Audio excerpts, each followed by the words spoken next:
All right, I am Renee Kuhn, and today's presentation is a build-up to three other presentations. So, if you've watched any of my previous work, you know that I've been talking about Project 2025 since 2023. And you'll see if you've watched the presentation online, then you'll recognize some of the slides. But I have built on to this. This was a one part, then a two part, three part, and now it is a four-part um, presentation. So this new cover is representing the new book I have. You can get this free if you email me at meek and mighty ministries at gmail.com, and you'll get the email at the end of the presentation. But if you are a liberal, Democrat, or a conservative or Republican, if you are a moderate, everyone can glean from this. I think that the I think that I take a balanced approach, but it is a hard-hitting approach because if you are of the extreme sides of either side, you will be perceiving that I am punching pretty hard. So um, that is not my intent is to hurt anyone. So that said, let's get started. I'm going to say a quick word of prayer, and then we're going to get into Project 2025 Dragon Speak. Father in heaven, I thank you and I simply ask, be with me and my words and help me to iterate what you would have me say to all sides of the political spectrum and the religious spectrum. Those include those that do not have any religious preference. Father, you know, I'll be talking about different beliefs and how they've come together, how they've battled against each other for thousands of years. And Lord, it all takes a head, it comes to a head in Project 2025. And what's going to be implemented soon, only you know. So, Father, be with us. Give us your early and latter rain and help us to understand something you want us to take away. We ask in the name of your Son, Yeshua. Amen. All right. Let's get started. So, if you've seen my previous slides on this part one, you will recognize this slide, the National Sunday Law Blueprint. I kept that in there for continuity purposes. Now, you heard me say, I'm going to talk about politics and religion. So, politics and religion. I am not ashamed to say that my family was Democrat and we were raised by Democrat families. And then I am not ashamed to say I was a Republican. I am not a Republican today. The last Republican I voted for was John McCain and Sarah Palin. So after that, I did not. And I did get the IRS audit when I got involved in tea parties and such. So I know the Obama administration said that they had not used the IRS, weaponized the IRS and audit people, but I have proof and was a victim of that weaponization of the IRS. But I've seen weaponization and I think that if you're liberal, you will want to stay and listen to what else who uses the word weaponized. Um, so both sides have done that. Okay, I am also a wife of a retired military veteran, and I am a mother of a military person, as well as an aunt to many military people, women and men. And I am a previous civil service employee of the state, one of the states in the United States of America, as well as previous federal employee. My husband also, being retired, uh, went into another federal position. So we have our own stories, and that will come out through this series. I have 8 parts in part one. Every part will start with a slide like this. So let's jump in it. God versus Satan's government. Now, when we look at imperialism, I want to look at the definition. It is basically a policy of extending a country's power and influence through diplomacy and military force. This is a counterfeit government. We are to look for the waymarks, and Daniel 2:21 says, and he changeth the times and the seasons. He removeth kings and setteth up kings. He giveth wisdom unto the wise and knowledge to them that know understanding. Now, some people argue, well, the last election, the 2020 election, was stolen.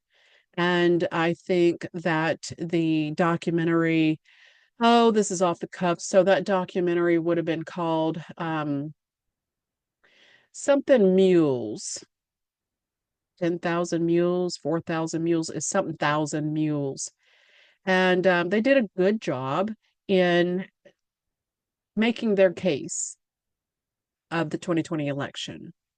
That said, I still know that God sets them up and God takes them down. So that would have meant that God put Biden in power for the 2020 election.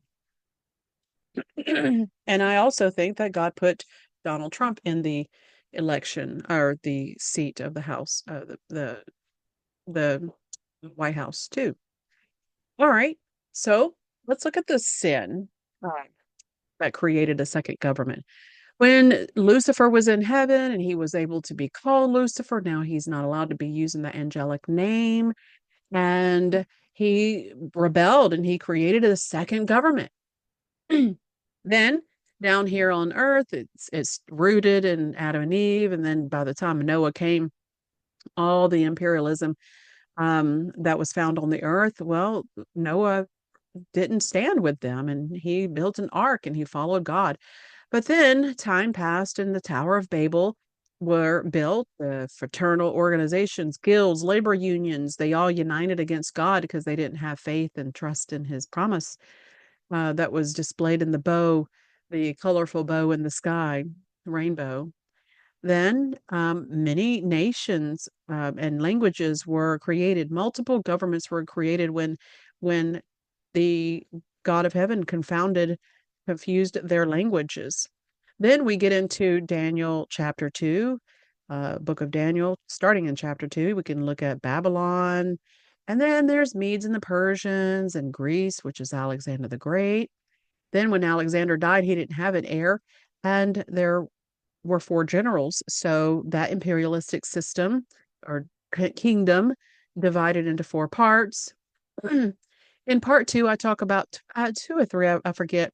I talk about I pick up here and I kind of take a deep dive, but nonetheless, these are the waymarks for right now to get us started. And so pagan Rome takes over, and then the 10 kingdoms. This is the cross. Imperialism is broken up by God again, and the papal Rome takes over. Imperialism that lasted 1260 years. There were 1260 years of pagan, 1260 years of papal. And so you can add that up. This is I don't remember why I put that date there, but nonetheless, total, if you add all the dates of paganism, lasted 1260 years. Papal lasted 1260 years. And then here comes the French Revolution. The French Revolution, where Napoleon's General Berthier, marched into the Vatican, took Pope Pius VI captive, confiscated his civil authority in 1798. And then guess who gets to rise up on the scene? The Reformation, the Protestants. But during those 1260 years of dark ages, 50 million estimated, that's a conservative number, were killed under the series of inquisitions called the Purple Curtain. And the reformers rose up. They were able to rise up without being killed now. And that's when the Puritans came over to the United States. And I circled these red because that's the government we're going to take a deep dive into now. All right, here we go. Starting in 1925, the American Association for Advancement of Atheism rose. And then 1941, American Humanist Association. And this red cone right here started in the 1800s. And that's called the Midnight Cry. The Midnight Cry. So coming out of the Dark Ages, there was a lot of truth from the Bible that was lost because the Catholic Church hid the Bible, took Bibles away, burned the Bibles if they were not in Latin. You were not allowed to speak unless quote scripture or even sing in your native tongue, and you would be killed, killed, killed, killed. Well, um, in the 1800s, they had to relearn a lot of things. And so we were gaining a great awakening, right? We were waking up from the dark midnight ages age. And so then there was a midnight cry of Jesus is coming soon. But we will look and see that, well, in the midst of this cry, while this is going on, secularism increases. Project 2025 comes onto the scene, and Project 2025 is basically imperialism revived under the cloak of Christian nationalism. So listen, you have to ask yourself, is Christian nationalism Christian? Is Christian nationalism Christian? So we're going to talk about that. Then that swells into a loud cry and it ends at some point, and we call that the close of probation. But we're not going to talk about that. I just wanted to let you know what that meant. So Romanism is going to be revived, and the Protestant Reformation is going to be revived also.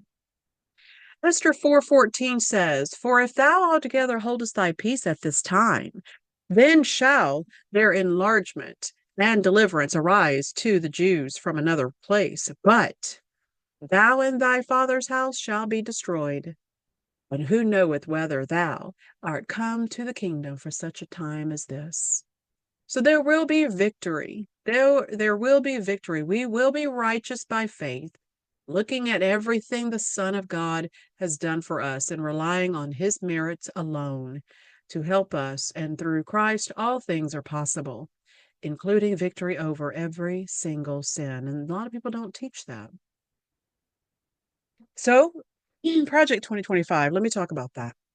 The Heritage Foundation, they are the ones who wrote the Project 2025, and they've been around since 1973.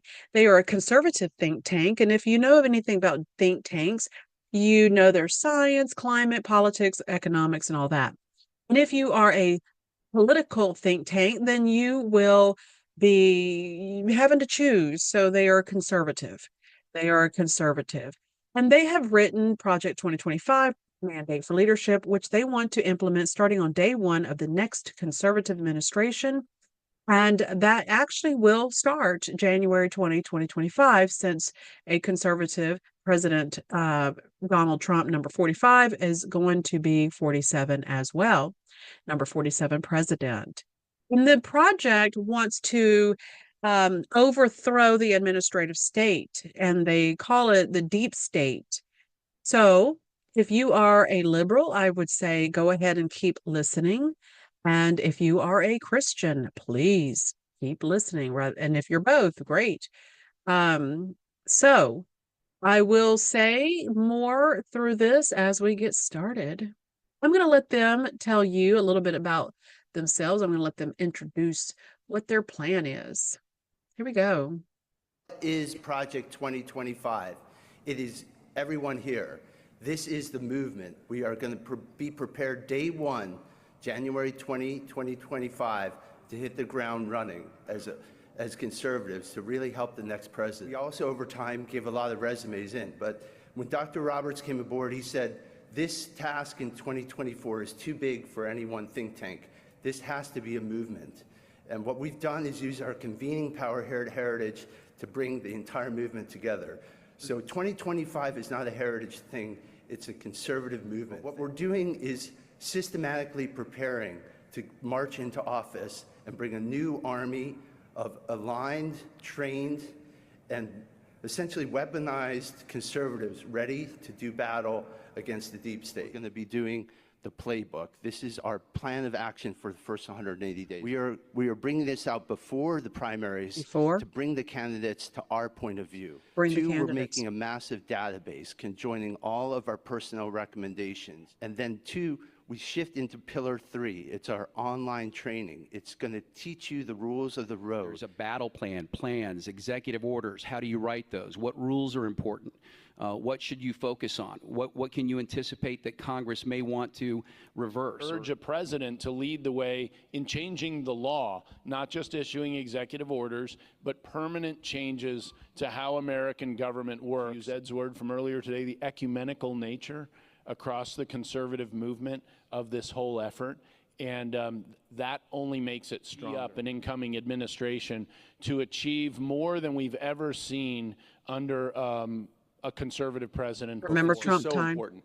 Getting the right people, and that's what that we've been focused on is the personnel database is going to be robust. It's going to provide strong recommendations, and in addition, we're going to have elaborate training programs. Would be for the most powerful think tank in America, it would be very easy to go it alone on a project like this. That's not what happened here. Under the leadership of Kevin Roberts and Paul Dans and Spencer and Steve Groves and others, this has been really a team effort. You got 50 different conservative organizations that contributed to this. That's what makes this a strong product. No presidential campaign or president is going to be able to ignore it. This is going to give them the tools to really be successful. And so, I would say, you know, this has never happened in our movement. We've never had this coming together of the entire movement to prepare for one event, day one, January 20th. It's a spiritual Our common force. theme is to take down the administrative state, the bureaucracy, and you're going to. The bottom line is that we need to have an army of conservatives ready to march in day one, and they don't even know who they are yet. They're hoping that we're going to get the word of Project 2025. They're going to come from all 50 states and come here to Washington, and they're going to be equipped because of how we're training them and giving them the battle plans. Battle plan. All right, you heard them. And I will say that that's militant language. It is not language to unify, it is language of control. So the mandate for leadership, policy strategies for the 1990s, that's one. Here's mandate for leadership, public policy management in the conservative administration, mandate for leadership, policy principles for limited government. I'm going to show you a slide. They actually are going to increase government before they limit government. Now, their plan is to limit. I don't know if they're going to limit, but they do have a plan. I'll show you that plan. All right. And then the blueprint for a new administration, blueprint for balance, blueprint for reform. I say this is the blueprint for the national Sunday law. Now, in my book that I will give for free, email me. I talk about who started the Heritage Foundation and their background. So there's Mr. Paul Weirich, I don't know how to say his name, Weirich, and he's a right-wing conservative, was a right-wing conservative of the Republican Party. He was a deacon of Melkite Greek Catholic Church, and that church is an ultra-conservative church. When he was there, I don't know if they still are, he was openly fused his faith and his politics together. Then there was Edward Fulner. He's devout, his family, very devout Roman Catholic, German Americans. His uncles on his maternal side, at least 3 of them, were parish priests in the Catholic Church. He attended Catholic schools such as Immaculate Conception High School in Elmhurst, Illinois, and a Jesuit university in Denver, Colorado named Regis University, and Georgetown University, which is another privately run Jesuit school. Then the third person who started the Heritage Foundation is Joseph Coors, and he's the son of the famous brewer, Adolf Coors of Coors Brewing Company.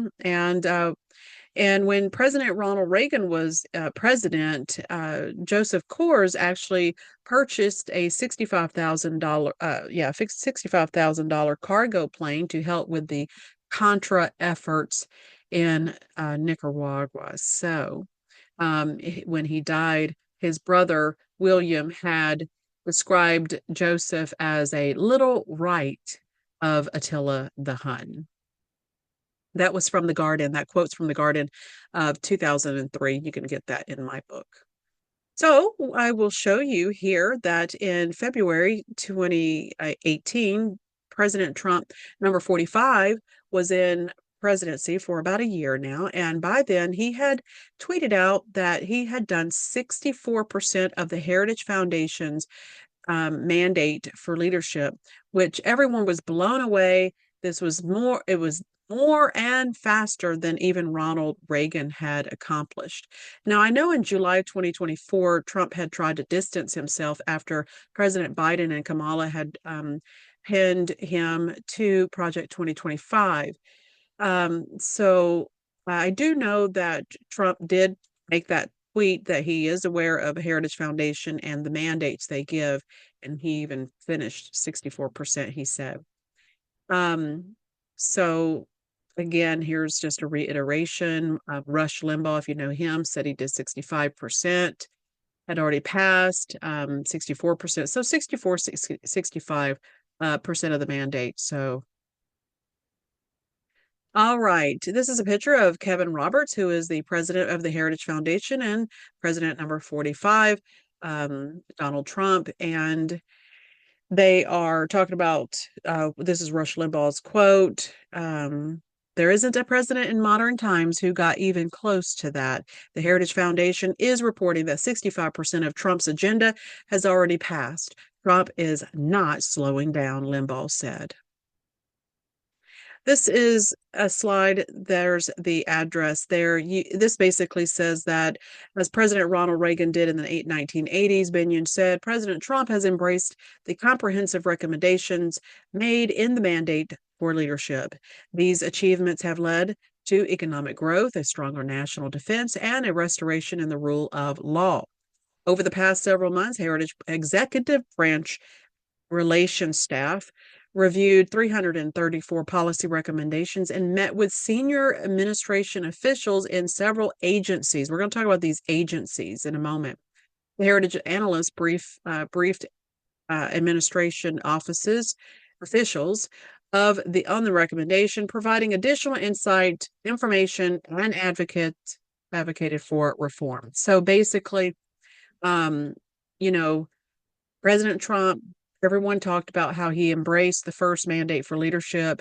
There was economic growth. We do know that economy will grow under the last president of the United States of America. We know this from Revelation 18, because Revelation 18 is where all the money men the merchants of the land will see their empire fall. So Revelation 18, there's merchants of the land. So the last president of the United States, prophetically speaking, will be a strong president.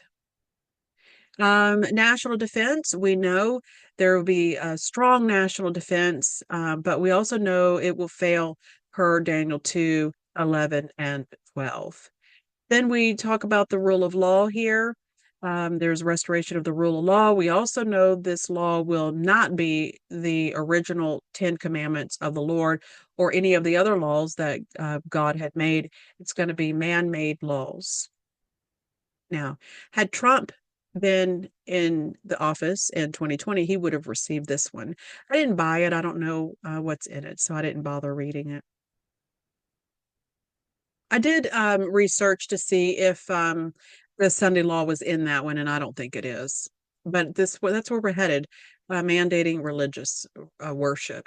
So this is the latest one, Mandate for Leadership, a Conservative Promise. And when I look at promise, look at that. When I see promise, I think of the word prophecy, because when you think of promises, that's future based, and so are prophecies. And we know that the false prophet in the book of Revelation will give false promises. So you can look at the PDF there, the 920-page book there.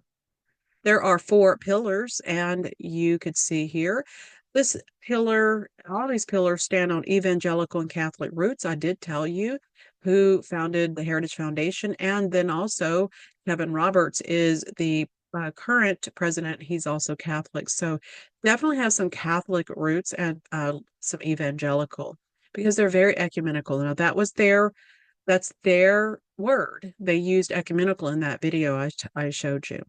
The policy, this is pillar number one, policy agenda. That's the 920 page Project 2025. That's the most popular part of it.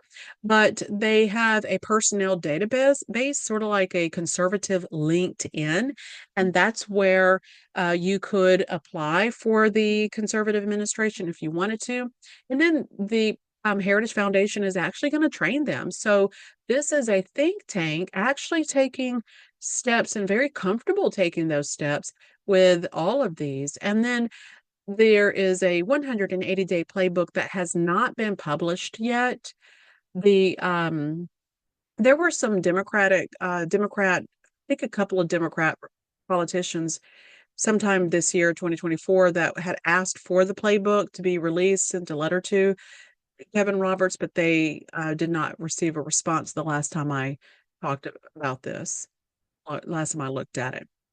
Now, Paul Downs, you saw him. He worked for President 45 under the in the Office of Personnel Management. This is basically human resources, and he had more than 2 million federal workers under him.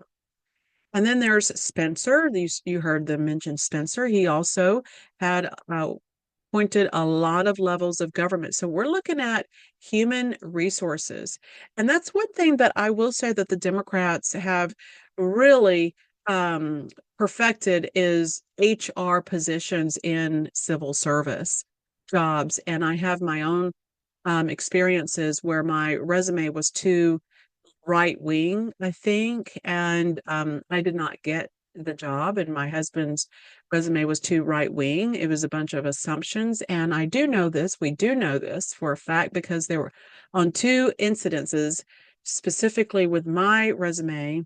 Three times my resume was not given to a chief who I personally knew and so therefore I knew that my resume that I had given through HR at a federal location had not been given to the chief of that department. So what was the chief to do? Um, call out. I mean, she could have called out the person, but she didn't want to rock any boat and and that have a ripple effect in her department later on. So she chose not to speak up. And then, what I know of, I don't know, but I don't know of her speaking up, but maybe she did it privately and kindly. What I do also know is my husband working in a particular department at a federal location couldn't get a job. And finally he just said, look, I know why you want me to come and interview. It's because I'm white. It is because I'm a male, and you have to have certain criteria to say you checked all the boxes. But I'm tired of not getting a job, and I'm not coming to your interview. And so this person said, no, no, I want to interview you. I've seen your resume, and I think you would be great. And so she convinced my husband to come in for an interview. He did. And the position was a new position. And they did an awesome job. They went from receiving death threats daily, almost literally, I kid you not, um, to actually receiving letters of thankfulness. And some people were actually coming to the office where they were. It was him and a black man. So a white man and a black man got hired for these new positions. And these two guys took a lot of mess. And anyways, from other federal people, and they even received death threats. And so um, they started getting letters of recommendation. And so they put the death threats on the bulletin board in front of their computer. So every day they would they would have motivation. They wanted to turn those death threats into Thanksgiving, and they did. And so when somebody would bring some honey, we're like, is it poisoned? And so we just had that kind of, I don't know what's in it type thing. But those people really appreciated my husband and the other guy. And I don't say where it was on purpose. All right. So Department of HUD, the HUD the Housing and Urban Development. You know that in Trump 45 presidency, Dr. Benjamin Carson Jr. was the um, secretary of that department, and he is actually a Seventh day Adventist, which is, if you know anything about Seventh day Adventists, they believe in the second coming of Jesus and they believe in the seventh day Sabbath. And so in Project 2025, under the Department of Labor, not this one, not this department, but at the Department of Labor, we're going to take a deep dive. But I wanted to point this out that they actually had a Sabbath keeper help write Project 2025. Now, if anybody were to write that chapter, it should be him, since he did work in that conservative administration in that department, where he would know his ins and outs and should contribute.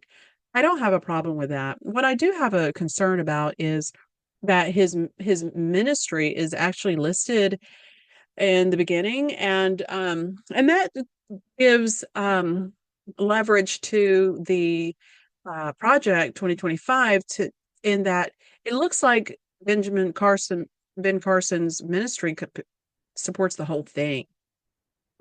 So the way he goes around talking, it sounds like he does as well. But you're going to see why a Seventh day Adventist, I question why a Seventh day Adventist would support the whole thing. Okay, so recent events in 2024, we know that on the 5th, Biden had pinned 2025 on Trump, and Trump then distanced himself. And when he distanced himself from this Catholic um, agenda, he then received an assassination attempt. So I thought that was quite interesting in the sequence of events. I don't know if this is connected, but I just know that Abraham Lincoln was assassinated, and so was JFK, when they were distancing themselves from the same entity. Biden then leaves his campaign. Paul Dan leaves the Heritage Foundation. And I tried to see if these two events on July 30th were in this exact order. And from what I see, it looks like, from what I see that on the timing of the news, it looks like Paul Dan's stepped down. And then that's when the Trump campaign came behind him. It looks like it behind him, but I don't know which came first. It looks like this came in this order. But the Trump campaign sent out a message saying, oh, hey, those of you who think you can stay connected to Project 2025 when I'm being pinned on this, I'm paraphrasing, I didn't say it like that. But they said it will not end well with you. It will not end well with you. And on the same day, Kevin Roberts then comes out. It looks, again, I think this is the sequence of how the order came, which it does matter on the order. It looks like Paul Dans then said, he writes, under Paul Dan's leadership, Project 2025 has completed exactly what it set out to do: bring together over 110 leading conservative organizations to create a unified conservative vision motivated to devolve power from the unelected administrative state and returning it to the people. All right. I think sequence of events are important. Details are important. So, in the fourth branch of government, I do say replaced and stacked. Now, we know that there is really no such thing as a fourth branch of government. We only have three branches here in our United States of America. We have the legislative, the executive, and the judicial. And the legislature, or your House and Senate, which now Trump has, as of today, I see, this is November 11th. As of today, I see that the House actually went to the conservatives, which is under Donald Trump, 47. Then there's Article 2 under the P and VP. There's Article 2. And if you've ever noticed that the presidents seem to have more and more power as time goes by. It is because of Article 2 and their use of it. And then we have the judicial system, the Supreme Court. Now, in 1959, there was a book by Douglas Cater saying that the press is actually a de facto quasi-official fourth branch of government that inserts themselves as another branch of government. And that was reiterated in 1985 by Walter Annenberg, who stated that the press at least has as much, if not more, power to direct public policy than do the other three branches. And the reason why, they go in to say that the reason why is because the press has connection. They're the bridge to all of the branches and the public. And because they have so much power, we have seen that they have no, I'm not saying one or the other, I'm saying all of them have not done their due diligence to stay bipartisan. So, where the fourth branch of government, the fourth state, has been originally placed on the press, it is now placed on the administrative state. So the administrative state is the official name, but the nickname now is the fourth branch of government or the fourth estate. Now, about this fourth branch of government or the, again, administrative state. These are all of your commissions, boards, authorities, bureaus, offices, departments, divisions. And so that's where they want to cut bureaucracy. And I see a typo or it's cut off from that mic. That's okay. So all of your commissions and boards and all of that.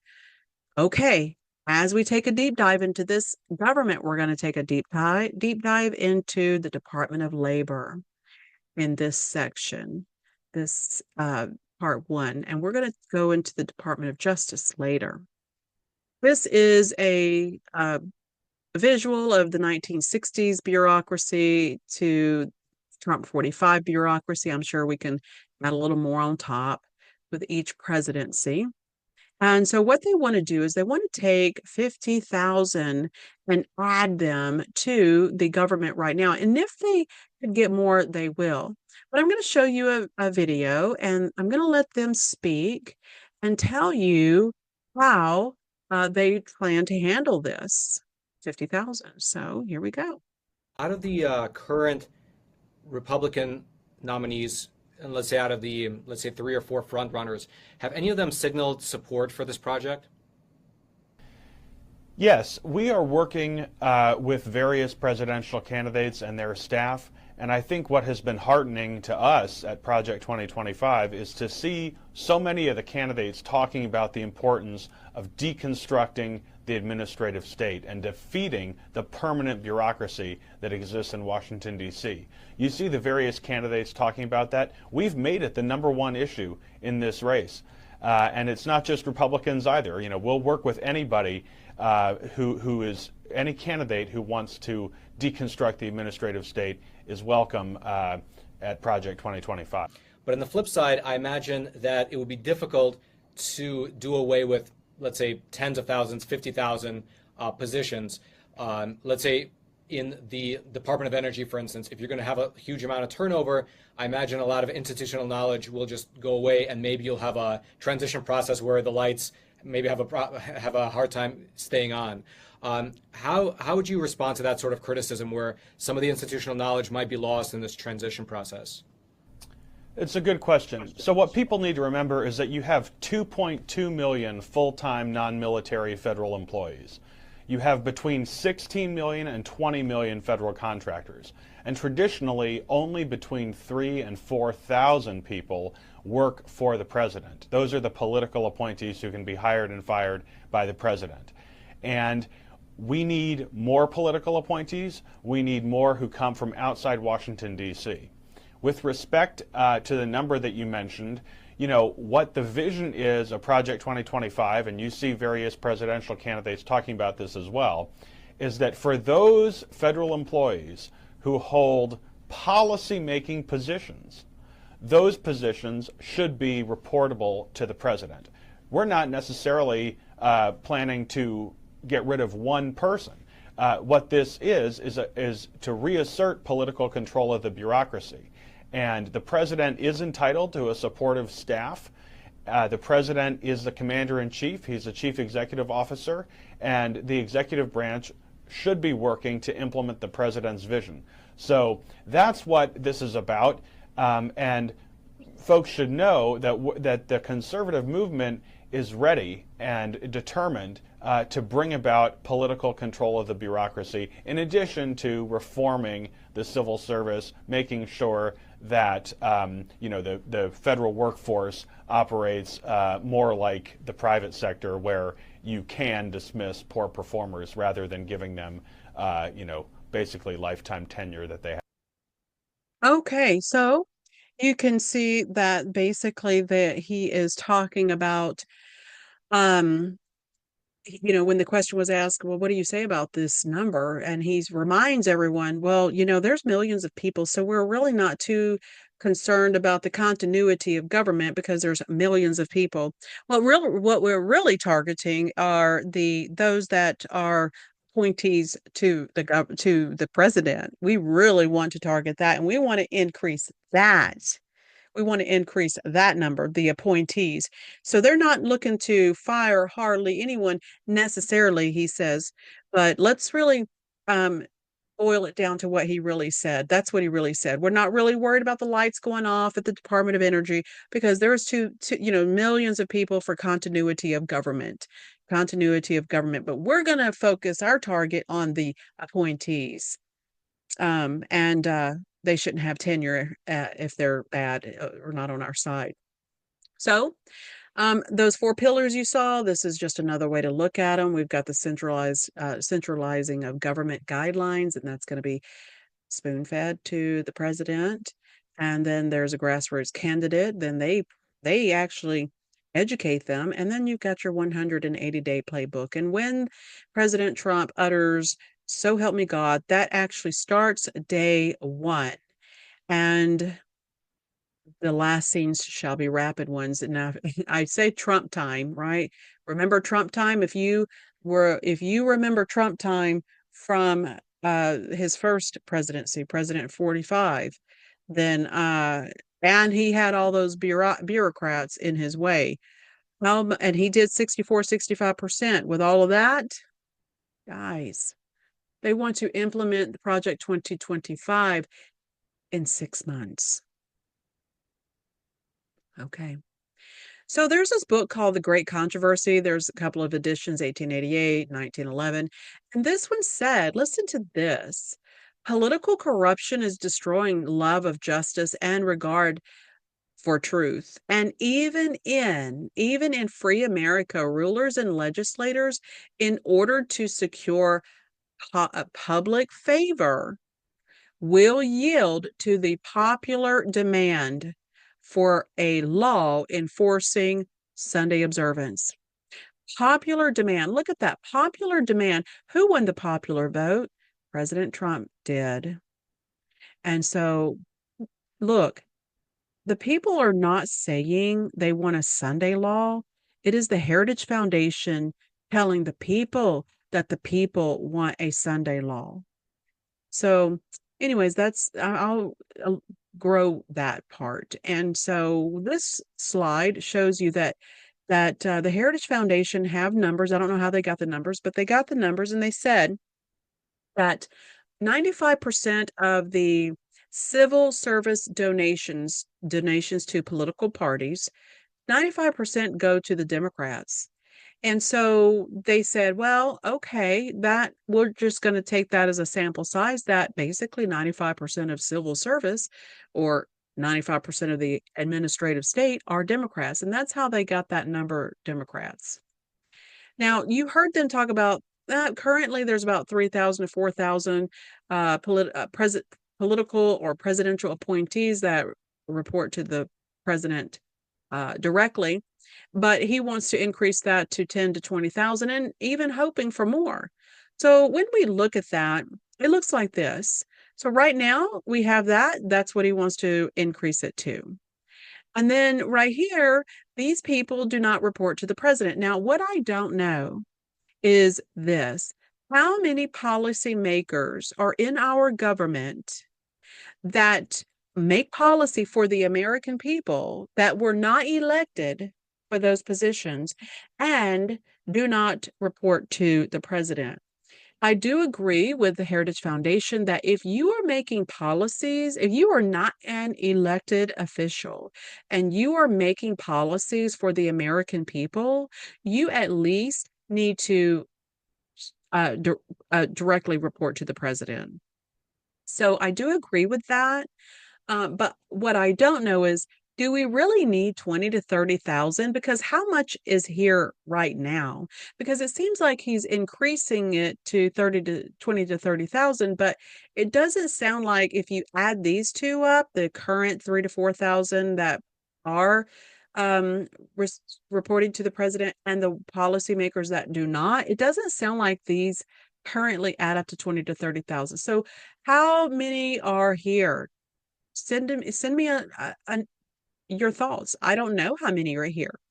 Now, he did talk about the career civilians. Those are civilians who, just like I said, there are people that I worked with that retired from the state, retired from the federal government, and they did a great job doing what they did. There are different levels, and so, they've really promoted through the last several decades to the minorities to move into these positions here.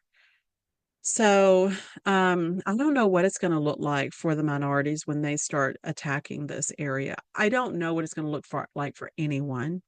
And then the contractors, there's millions of contractors or tens of thousands of contractors.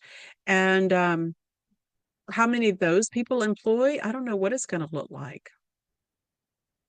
Now, this is a bell curve. I shaped it into a tidal wave because their statement is they want to flood the zone to hire many conservatives, to control staff, fire liberals, put pressure on contractors. And then after they swell it, like there's we are right here. So after they swell it, then after that, they want to come down and minimize the government. Now, question, when they fire when they fire government on this side of the flood, do you think they're going to fire this part that they hired, or do you think they're going to fire people that were pre-flood, those that they did not train? I think they would target these people on this side of the wave, and they would keep this swell, and this swell would then come down here. So I hope that is a good visual for you um, on what they're trying to do. Okay, let's recap. The Puritans came over. The forefathers founded a nation, a free nation, made our Constitution. Amendments had to be added to increase equity, right? Equality for all of us. Women's vote, blacks vote, etc. Veterans after the Civil War to receive services. So amendments had to be made through the years to make our Constitution stand for everyone. The increase of secularism, which basically another word is separation of church and state. So the separation of church and state actually increased. Humanism increased. Social welfare increased, especially after the 1929 stock market crash, 1920s and 30s. That really increased. Then the decrease of conservative voices through human resources took place. And we started to see an attack on the conservatives when that happened. The conservatives, they identified the problem. I think they did good on identifying a lot of problems, but they did not do good on identifying true, equal solutions. So, okay, let's breathe. We're going to go into the great controversy in a moment. I'm going to pray really quick. Father in heaven, be with those that are listening. Refresh us. Help us to take a deep breath and know that you are sitting on your throne. We thank you in the name of Jesus. Amen. Okay, the great controversy. Now, this was a book, this was 1888 version. And here, the author says the Constitution guarantees in the most explicit terms we are safe from attacks of conscience. No religious test shall ever be required as qualification to any office to public trust under the United States. Congress shall make no law respecting an establishment of religion or prohibiting the free exercise thereof. Now, I believe the author of this book, if you don't have this book called The Great Controversy, get it. There is a lot of, it starts off with 70 AD, goes through church history, comes into today where prophecy is being fulfilled right before our eyes, and then it goes into future prophecy and how it will be fulfilled. It is nothing but prophecy, and the majority of this book has already been fulfilled. So get it before you cannot. We're going to take a deep dive into Project 2025, Department of Labor chapter. Now, I just copied and pasted here. I made it bold and red and purple, but everything else is identical. This is page 589. And in this policy for a government, we already have something concerning, and that says Sabbath rest. It says Sabbath rest. Yep, that's religious, all right. Okay. Sabbath rest. God ordained Sabbath as a day of rest until very recently the Judeo-Christian tradition sought to honor that mandate by moral and legal regulation of work on that day. Moreover, the shared day off makes it possible for families and communities to enjoy time off together rather than as atomized individuals, and provides a healthier cadence for life for everyone. Unfortunately, that communal day of rest has eroded under the pressures of consumerism and secularism, especially for low income workers. There's your isms. In Project 2025, you will see a lot of isms. A lot of isms. So, this is what we're going to call the ideal. This is the ideal policy they want to make for the country, the ideal. And it goes on to say Congress should encourage communal rest by amending the Fair Labor Standard Act, FSLA, to require that workers be paid time and a half for hours worked on Sabbath. Okay, well, what's Sabbath? I mean, what's Sabbath? Here they say, well, that day would default to Sunday, except for employers with a sincere religious observance of a free Sabbath at a different time, e.g., Friday sundown to Saturday sundown. The obligation would transfer to that period instead. So, basically, I have a problem with this, and this is because they want everything to default, right? To default to Sunday. And right here, default to Sunday. And so it looks like this. It looks like it's going to, again, the playbook is not published. So we don't know the exact playbook, but let me just kind of tell you what seems to be to me. Because again, the playbook's not published and it's November 11, 2024. And again, a couple of Democrats have requested that the playbook be published so we'll know exactly what their intent is on how to get these policies through executive orders, which are EOs, or, is this going to be something that Congress would have to do? Like, are we going to have a vote on it? Like the people are going to vote. What are we going to do? How are we going to have these things implemented? And so that has not been published in the playbook. The playbook has not been. That's the fourth pillar. But what it seems like to me is this. Because this is in the Department of Labor chapter, then every single company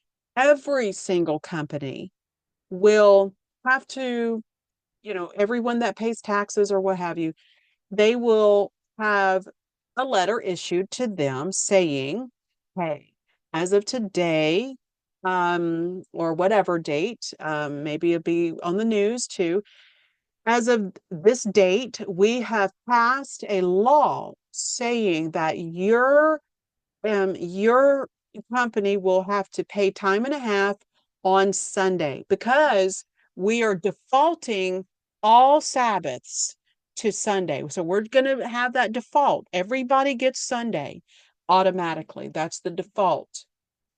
I don't care if you're not Christian at all. Your company has a defaulted religious day off.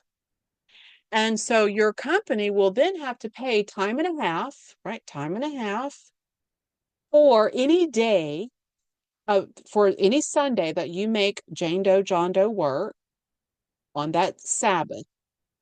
And I'm assuming that's going to be midnight, from midnight to midnight. So anytime in that time frame, you're going to have to pay. Okay, that's a default. But it also seems to me that your company would have to petition and prove with sincerity, because the government Department of Labor seems to be, well, going to be able to define what sincere is. And I have a concern with that as well. So they're going to define if you are sincere or not, meaning if you want Friday sundown to Saturday sundown. So again, it sounds like to me Sunday will be based on the Gregorian or the pagan way of telling time, which is midnight to midnight. But if you have a biblical uh Sabbath, which is from sundown to sundown, that's where we get the word evening. It's from even to even, when the sun is even, this is a brain, when the sun is even with the horizon, that's called even. We get the word evening from that. So again, you would have to, I don't know, show that you are a member of a Seventh-day Adventist church or some other membership of Sabbath keeping, and I don't know. But again, what if you're not part of any religious establishment? You would have to come out of the woodworks to identify yourself. The houses of worship will be exempt. Hospitals and first responders will be exempt. Now, that was the ideal. Now, they have written the alternative, what they would like. And so I've colored those blue and red. All of this is conservative. Again, everything is conservative, but there's few different types of conservatives. There's the ones that back up the ideal, their ideal, what I just read to you. Then there's the blue right here, and then there's the red. So that's how I tried to distinguish who these conservatives are. So the alternative is, while some conservatives believe that the government should encourage certain religious observance by making it more expensive for employers and consumers, so for employers through paying having paid time and a half, but also through consumers. Now, what does that look like? How are they going to implement this? Um, are you going to have a blockchain? I don't know if that's what the word is, but some mechanism that you know your donuts are sold at higher price on Sunday. I mean, we get technical, but apparently they are very confident with the infrastructure. And I will say that during COVID, starting in 2020, when we were, look, I think it's called blockchain, but I don't remember if that's it. But um, it's something of that nature. That might not be the word, but it seems like it's a concrete structure. Blockchain keeps coming to my mind. I can't remember if that's what I'm talking about or not. But on the cuff, I'm telling you that I remember that there was a military man that stood when President Trump was still in office. There was a military man, an admiral or something, that stood up and said at the pulpit, at the podium, that they have done a very good job organizing and this infrastructure that was going to tell everyone where these ventilators were. And so and I have the video somewhere, but I didn't put it in. I'm just thinking of it right now. And so um, they were tracking the ventilators, and even down to following the ventilators, even down to the local area. So from federal to local, and they tracked those things, and they implemented a tracking system. And that really, the reason why that stood out to me is because I'm thinking, well, you're not going to buy or sell soon. You're not going to buy or sell. So they have an infrastructure that I know that they really perfected during the ventilator need and different supplies needed during COVID-19, starting in 2020, especially in 2021. They perfected it. Okay, I think I read that part. Oh, no, I did not. The red says that there are other conservatives who believe that the government's role is to protect the free exercise of religion by eliminating barriers as opposed to erecting them. Now, if they were to stop talking, I would agree. I would fall into this side right here. But the problem is when you further investigate, they tell you how they're going to eliminate the barriers.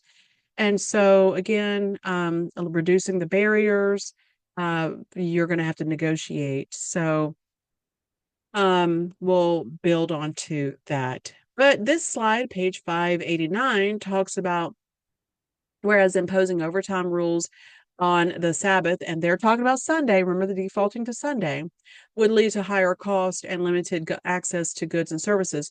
So again, if it's going to cost the employer more money to pay Jane Doe and John Doe to work on Sunday, they're going to lose some business already because um, under these conservatives, if they get what they want, the goods and services are going to cost more for the consumer. So that means by default, it's just going to limit. I mean, why would you want to pay extra on donuts? Because I remember whenever I'm just going to self-disclose. I remember when I was going to Sonic all the time and getting my sweet tea, but I haven't had caffeine in 16 years, so yay. But years ago, when I was going to get my caffeinated drink, I would go to Sonic and I would get two Route 44 sweet teas and put one in the refrigerator because I didn't buy and sell on Sabbath. So yeah, that's a little self-disclosing. So there's some workarounds for those that have addictions like I did with caffeine. So so what if Sonic, let's say Sonic, they um they have Jane Doe and John Doe working and I'm not buying from them. Well, what do you think's going to happen? They're going to close on Sundays. Exactly what these folks want. So it's coercion, it's force. Okay, so these in the red, the proper role of government is helping to enable individuals to practice their religion, is to reduce barriers, and we're going to talk about that. But first, let me go to Henry William Blair and Alonzo Trevor Jones. William Blair, Henry Blair was a senator, and A.T. Jones was a Seventh day Adventist. And this is in 1888, where Senator Blair, had the Blair Sunday Rest Bill. So the Blair Bills, you can look it up on Wikipedia, the Blair Bills. And these two guys went toe to toe. And Blair wanted to push a Sunday law through the Department of Education. And now the Catholics have remembered because they are in it for the long game, the long game. So that just simply means that their encyclicals and bulls build on top of each other over the decades and centuries. That's all that means. But so those that wanted Sunday back in the 1800s, well, they have not forgotten history. So the entity has not forgotten history. And so that's why they are pacifying the Sabbath keepers this time, because A.T. Jones, being a Sabbath keeper back in 1888, said this. Blair says, so there's 3 times as many of you and as your denomination. And Jones says, yes, sir. There's nearly 30,000 of us. We asked for no exemption clause. We stand wholly upon the principle of the question. There should be no exemption for a just law. If the law is right, it is wrong to exempt. Mr. Jones says in 1887, Mrs. Batum herself wrote and printed a letter to Seventh-day believers, because there were Seventh-day Adventists, Seventh-day Baptists, and such. proposing in substance that if we would help them secure a Sunday law, they would exempt us from its penalties. We reply then, as we reply now and always, we will not help you to put upon others what we would not have put upon ourselves. And I say that even today in 2024 and 2025 and beyond. And that's water. More sweet tea for me. Well, Mr. Jones goes on to say, I object wholly to the principle of the proposed legislation. We go to the root of the matter and deny the right of Congress to enact it. Look, the days of the weeks are not government's. They don't belong to the government to give you. They don't belong to the government to give you. So, Senator Blair was a radical Republican. This is Wikipedia. I did not say that. Radical Republican who, after the 1860s Civil War, had lots of civil service reform. And we did need some civil service reforms after the slaves were freed, for sure. For sure. But he just wanted a Sunday law as well. Now, if you are Seventh-day Adventist in your history, you will know, or even this isn't even Adventist history, this is Christian history, where Yeshua, the Son of God, Jesus, said in the New Testament that, hey, I'm paraphrasing, I should have had this pulled up, but I'm paraphrasing, and he says, um, there's not going to be one stone left upon another on this temple. And they're like, hey, wait a minute, Jesus, when is the last day coming? When's this coming? Because surely this is the world is ending when this happens. And what he was doing was he was intertwining two stories, two endings. The ending of the temple in 70 AD in Jerusalem. That happened in 70 AD, years after the cross, years after Jesus told this. And then he was also talking about the last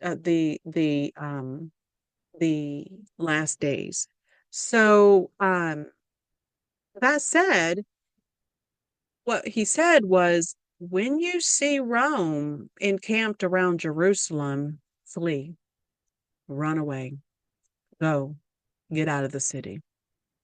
I'm paraphrasing. And so that took place. So Rome came and encamped around the Jerusalem, and for some reason, um, they left. They did not cause war on Jerusalem, but they did come back. I will say that the Israelites, when Rome was leaving, Israelites, the Christians left town, and then the Jewish people, they chased after them and took some lives, and it wasn't good. So that said, they remembered. Anyways, they came back in 70 AD and Rome took over. That was called what we call the Second Roman Army Encampment. And so I see a parallel. I see a parallel. Some people say, some Seventh-day Adventists say, well, when Pope came in 2015, that was what we would call the first encampment. Perhaps it was. I don't know. And if that's the case, this would be the second encampment. But it also could be argued that the first encampment around God's people today in modern times would be the 1888 Blair bills through the Department of Education. So I don't know. But what I do know is this. We've had the Blair bills. We've had the Pope come and speak in 2015, and he talked against fundamentalists. Go back and listen to whatever he said. He talked about fundamentalists. I'll be bringing up 4 people that he brought up and in another part of the series.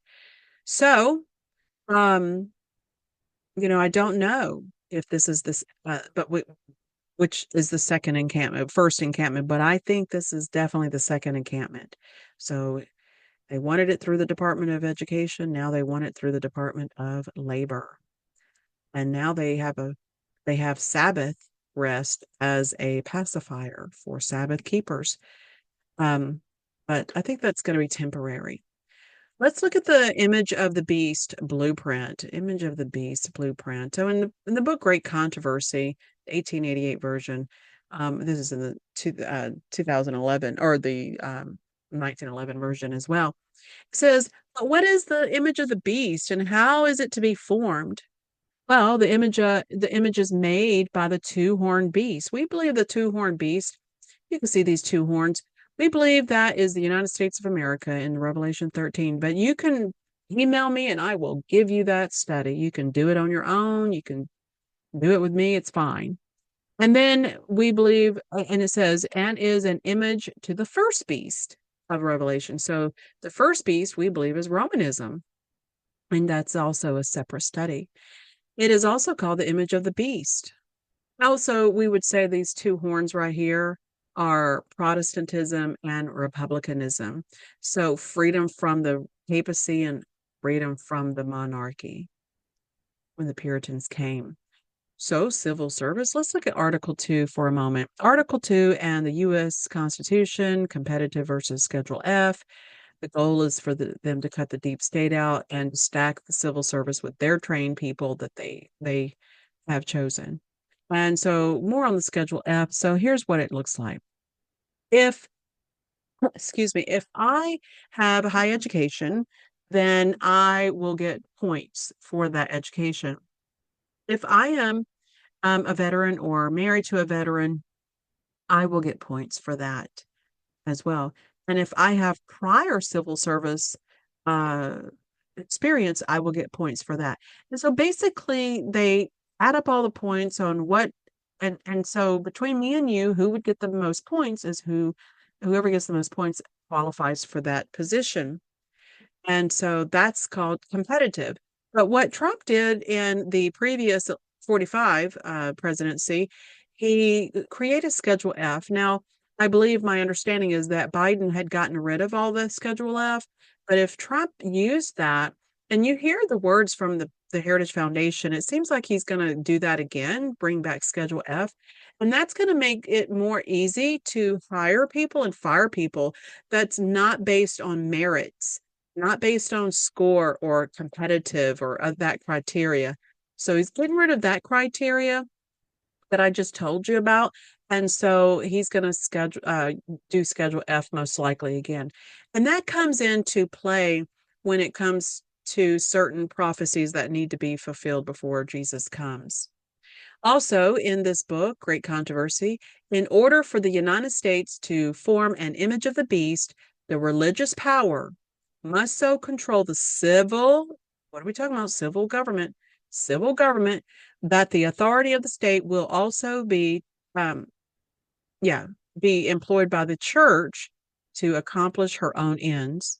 Now, why is this significant? Because this was written in 1888. 1888.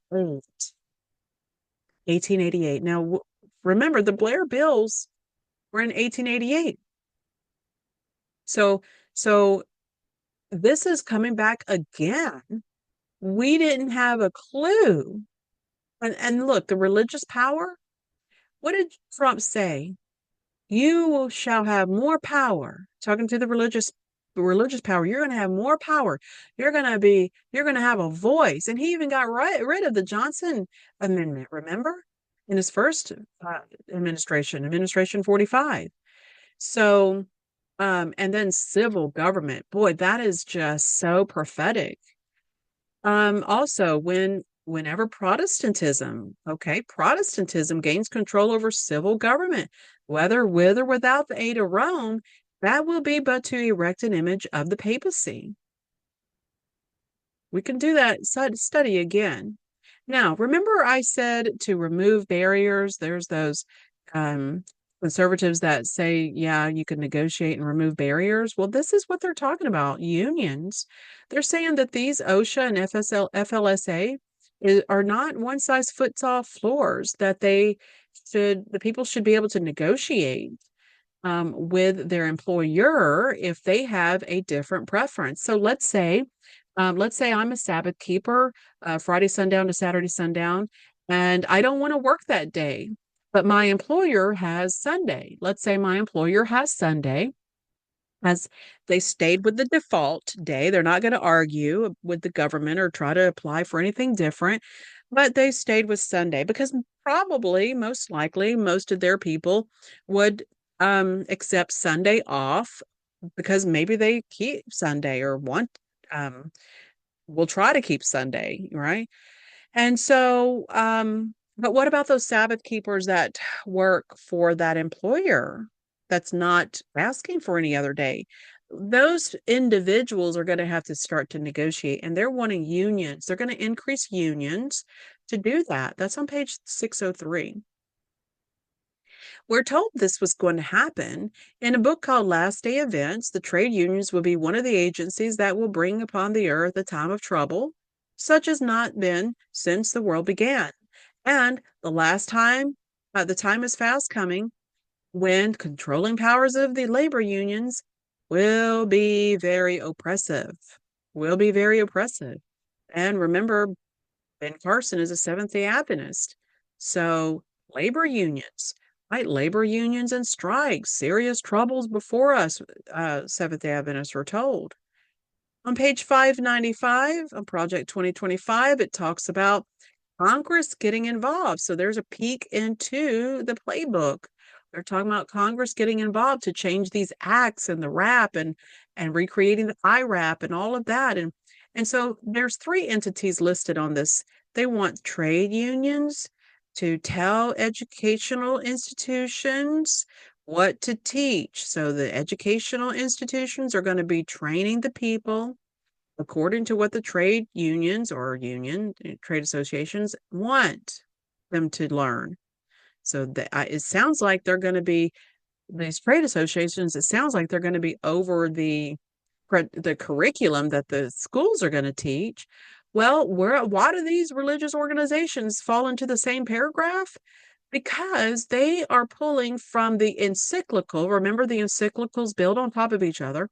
They're building into the encyclical from 1931 of Catholic social justice, where labor priests who would appear on the picket lines to support their flocks.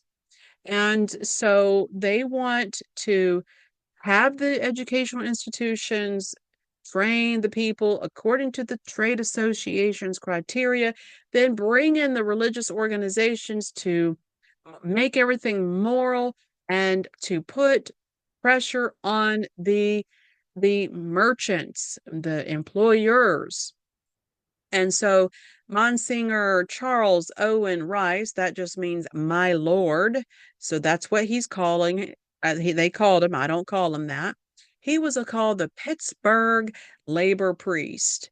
So again, this is social Catholicism, and this is basically moving the pulpit into socialism. This is guilt tripping people into not feeling worthy, um, to and in that they have to lead their flock, right? Have to leave their flock there to fend for themselves among the wolves. So this is play on the hearts.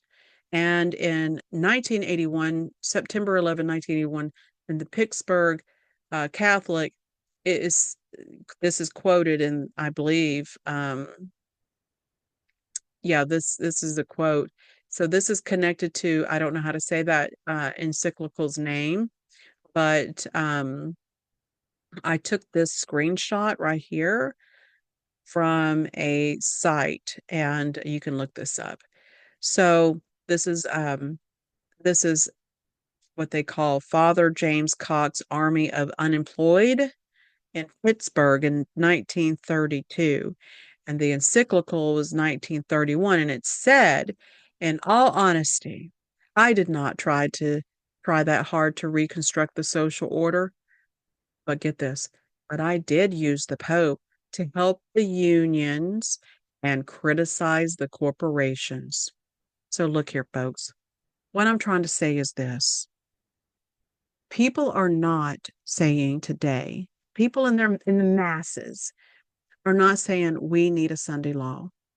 But what's happening is The Catholics have said they want a Sunday law. And not every Catholic is saying this, but it's the system, the leaders of that that church government saying that. And so they also have a solution because they know this is going to happen. They know people will not be happy, and they're already preparing for unions to be involved. This is a letter written in 1901 that says, the work of God is the work of the people of God is to prepare for the last events or the events of the future, which will soon come upon them with blinding force. In the world, gigantic monopolies will be formed. Men will bind themselves together in unions that will wrap them in the folds of the enemy. A few men will combine to grasp all the means to be obtained in certain lines of business. Trade unions will be formed, and those who refuse to join these unions will be marked men. So you back out and test this to see if this is true prophecy. So as a Sabbath keeper, you have to ask yourself, well, does the Project 2025 have any of the four phases that we know the Sunday law is going to be coming through? And this is just an introduction.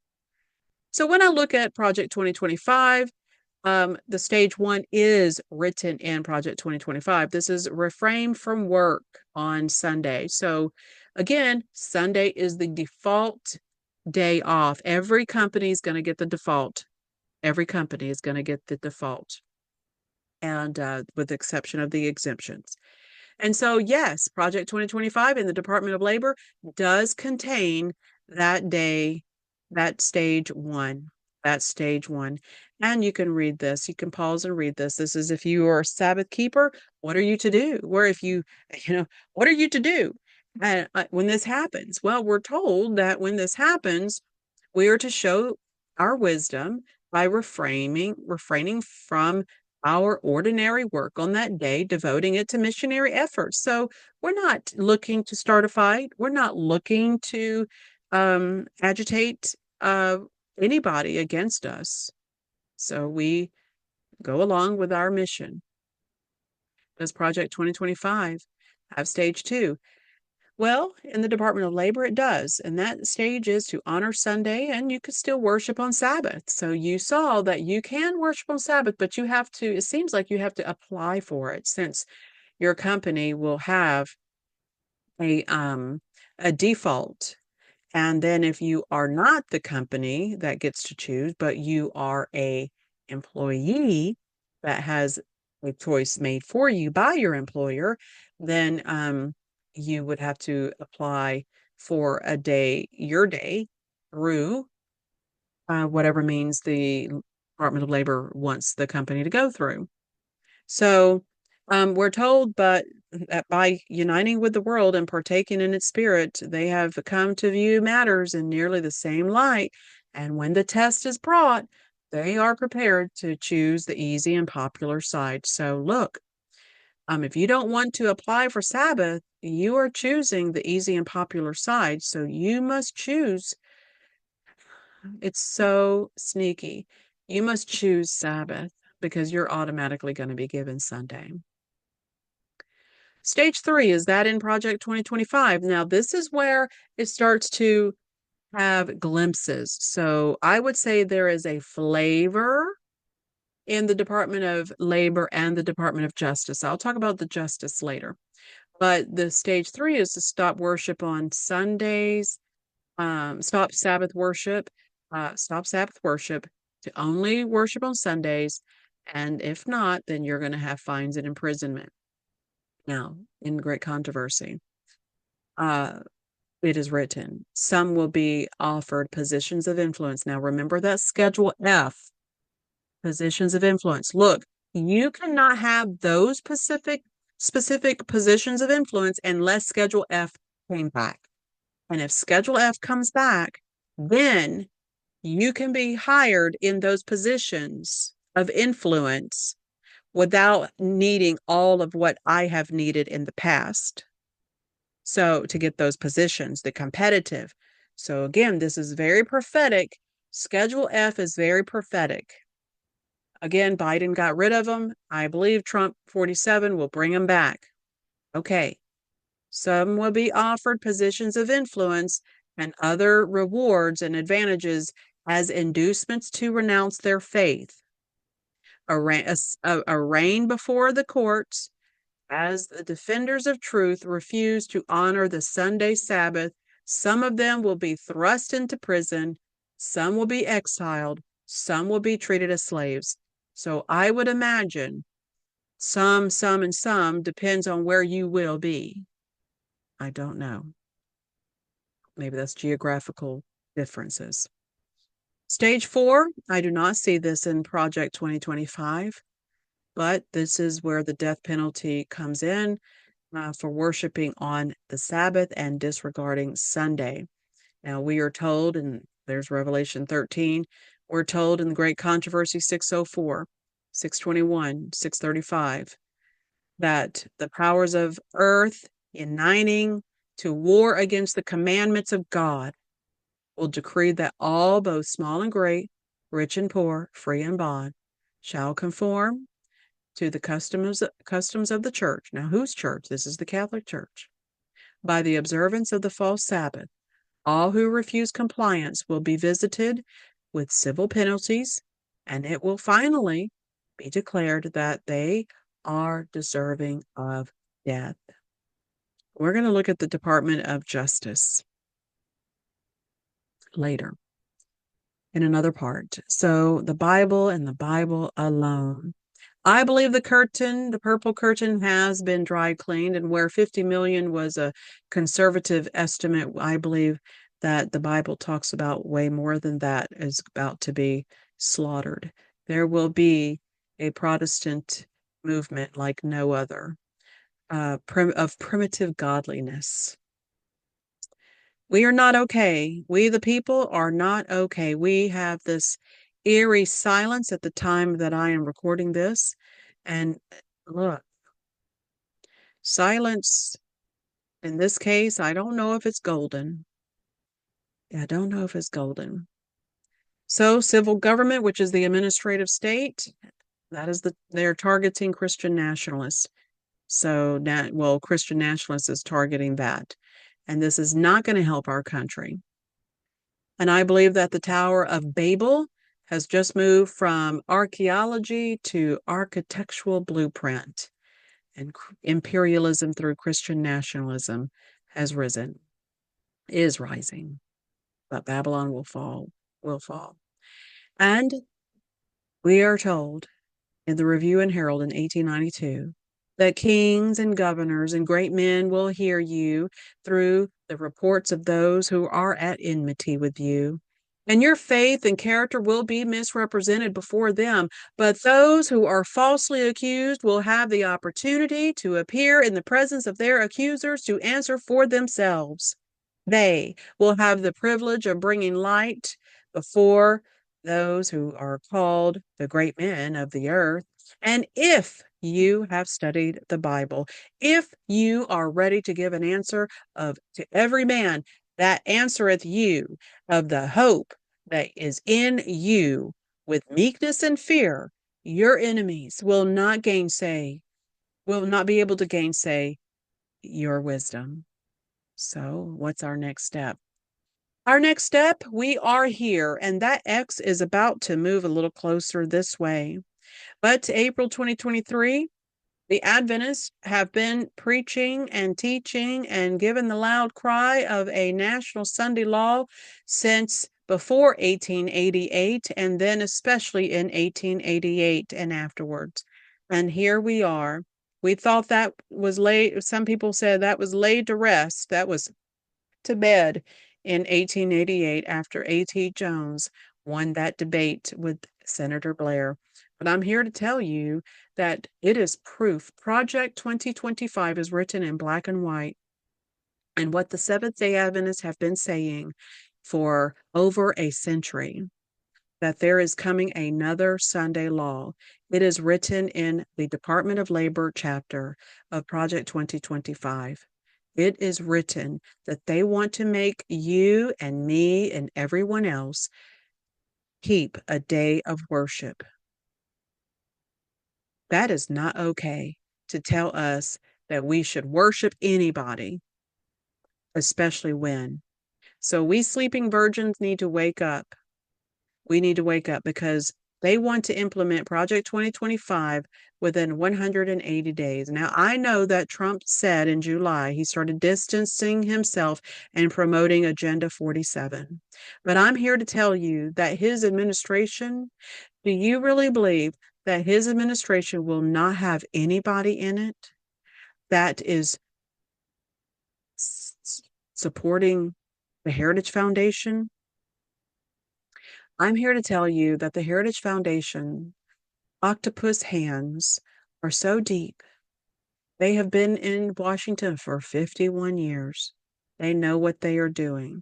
These people know what they are doing. And Trump cannot hire anyone without going through them. Maybe not intentionally, but he will not have people that are oblivious to what's going on. He will have people that are sold out to Project 2025. After that, the close of probation comes and the loud cry will stop because every case will be decided. And that's what we read in the Bible. He that is holy, let him be holy still. He that is filthy, let him be filthy still. He that is righteous, let him be righteous still. And so on. So every case will be decided. And we don't have much time between now and then. So we have a mandate that is divine. It is full of God's promises and our biblical perspective, our to-do list, our divine mandate is to pray, fast, read your scripture, study your Bible, memorize the scriptures, memorize God's promises, give up our egos, give up our ways, stop defending our reputations and our character, stop justifying why we are not doing the hard things, and ask for the early and latter rain every single day. And you can read Revelation 14, 6 through 11, and you can see those that follow Babylon. That's spiritual Babylon. And then you can read Revelation 14, 1 through 5, and you can see who the Lamb of God is and who is standing on Mount Zion. You know, it's a beautiful picture of the contrast of good and evil. Well, I want to end with this. There was a man named Robert Cedric Sheriff, and he wrote his famous play called Journey's End. Journey's End. And this was about a British soldier in World War One. And so he had wrote the play for the local rowing club, but they denied it because there was no love story, no women, no diverse costume, just an old khaki World War One uniform. And there was only one scene, a dugout, a dugout. Well, in the 1930s, there were a group of actors who were out of work, and so they said, you know, we'll play for you. And they found a theater and they did the play. And there was a woman in the play, in the audience, who had been so moved by the play that she paid 300 pounds to support their mission. And I'm saying, you know, we've got a mission. We've got a mission. And if you would like to donate, that's great. But we have a mission. You can pray for us. You can send us literature that we pass out. So, you know, just reach out to us and ask us how you can help our mission too. Well, um, she had paid 300 pounds to support their mission, and several theaters agreed to show the play. Well, there was a buzz across all of Britain, and the word got out. This theater sold out. That theater sold out. Every theater sold out. And then the Journey's End spread to Canada, and those theaters sold out. And then they came to the United States of America, and those theaters sold out. Standing room only. So you would ask yourself, well, what is this Journey's End all about? Well, let me tell you. There were two men. They were raised together. They were really good friends. Their dads were even friends back home, and they were in the war. And one was named Captain Hardy. Now, Captain Hardy was a couple of years older than this other guy named Lieutenant Riley. So Lieutenant Riley and Captain Hardy were friends, and so Lieutenant Riley looked up to his friend Captain Hardy so much so that he got himself transferred to Captain Hardy's unit. Well, everyone loved Captain Hardy. He was such a good and fair captain, and he took care of his guys, and he saw a lot. The war did take a toll on him, and he started to drink and have a alcohol problem, and then his anger got out of hand. But everyone understood, and they just loved him still. When Second Lieutenant Riley came to his unit, he would write about his friend and send the letters back home. And he was talking about, oh, you would be so proud of Captain Hardy. Oh, the words were just dignified and kind, and he didn't throw his friend under the bus. And that's what you and I have to do. We cannot throw each other under the bus. And when I speak this loud cry, it is to inform you of the policies, not the people, policies. What is not good about the policies? And so that's what we have to do. We have to alert people of what's coming because of we loving the people. We love the people. Well, um, so Captain Hardy was self-conscious one day about all of this letter writing, and he had really demanded that Lieutenant Riley give Hardy the private letter. And so he said, "Give me the letter." And Riley said, "No, this is my private letter." And Hardy kept demanding, "Give me the letter." Finally, he got the letter, but he couldn't bring himself to read it. So he got another soldier to read it, and the soldier, Riley went out, and soldier read it out loud to Hardy. Well, the words were kind and edifying, love and respectful, and it spoke a lot to Captain Hardy. It just praised him, and again, he loved his friend. Well, one day, Captain Hardy was able to go home, but he didn't want to because of his alcoholism, and he didn't want to have his family or this lady back home to see him in this angered, drunken state. And so he was so ashamed. He just stayed another year in the war, and that year just added to all of his turmoil. Well, one day he had gotten the notice that the war is closing in on them. And that's what I'm telling you right now. The war is closing in on you and me. It just is coming. It just is. And this is the peaceful time, I believe, that comes before the storm.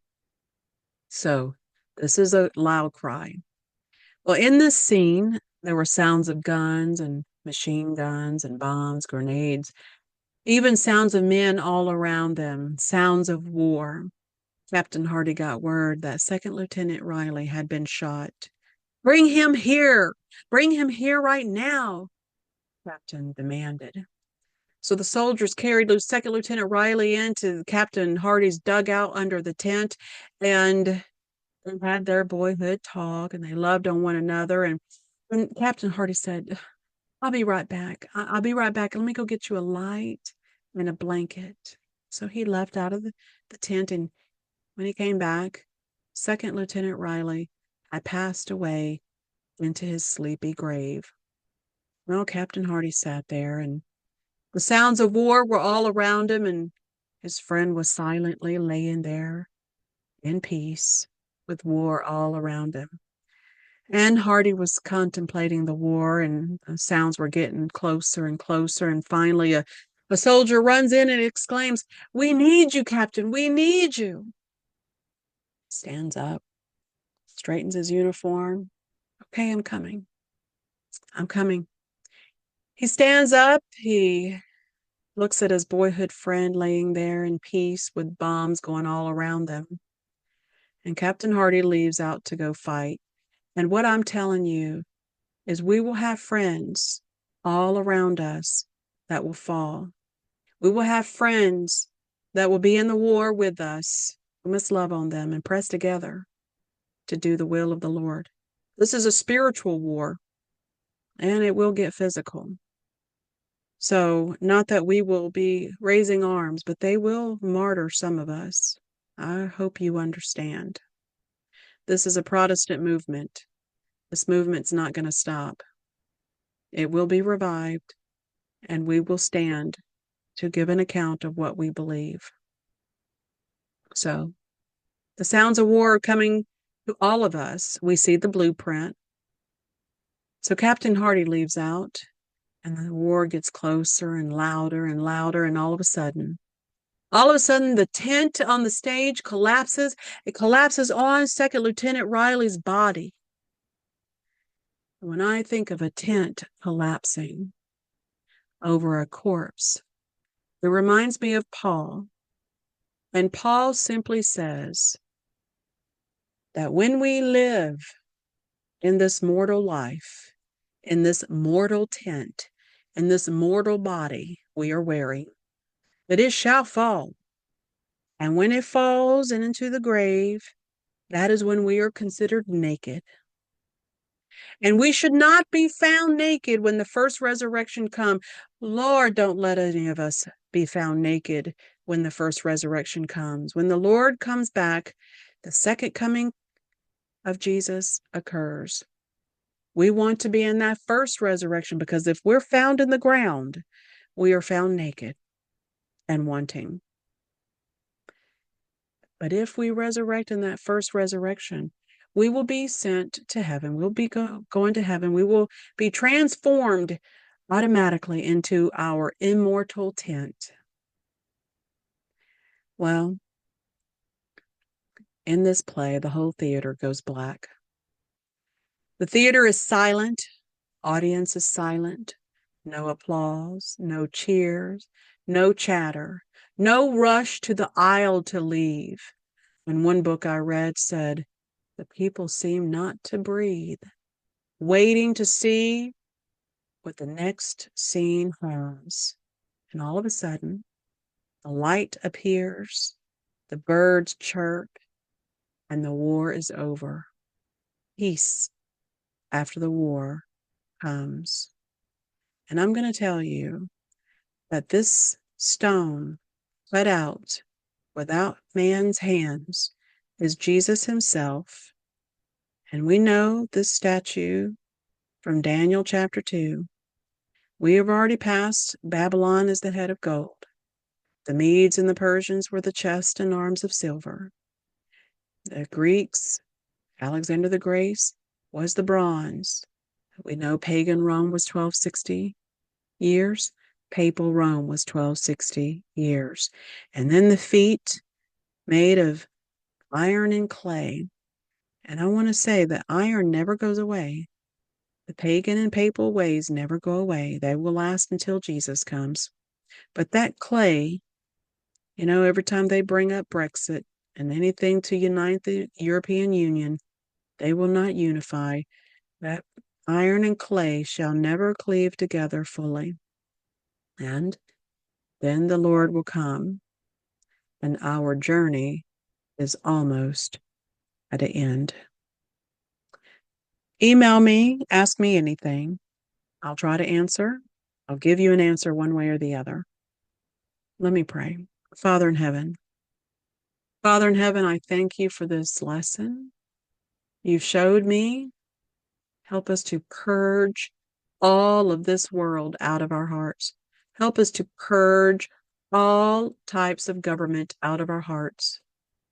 No matter if it's to the left or right or in the center, help us to purge all of the world's governments out of our hearts, because we only want your government to sit in our hearts and minds. I simply ask this for all of us. If it's your early and latter rain, we ask in the name of Jesus. Amen. All right. You all take care and ask me anything. Ask me anything. And it's been a pleasure. Stay tuned for presentations number 2, 3, and 4, where we will dig deeper into the Department of Justice.